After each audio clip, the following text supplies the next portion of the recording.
In today's tech video, I'm going to show you guys how you can update your Meta Ray-Ban smart glasses.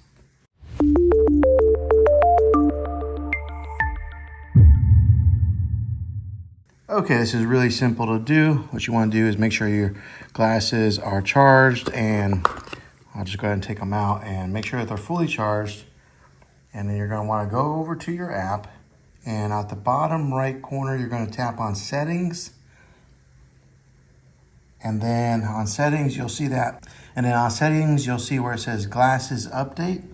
You'll click on that. And then to have auto updates, make sure that that's toggled on. If that's not toggled on, you'll have to just go in there and manually update it yourself. And if you do, which I'm already at the latest firmware, but when it's ready for an update, there'll be a spot here where you can click on it to update now.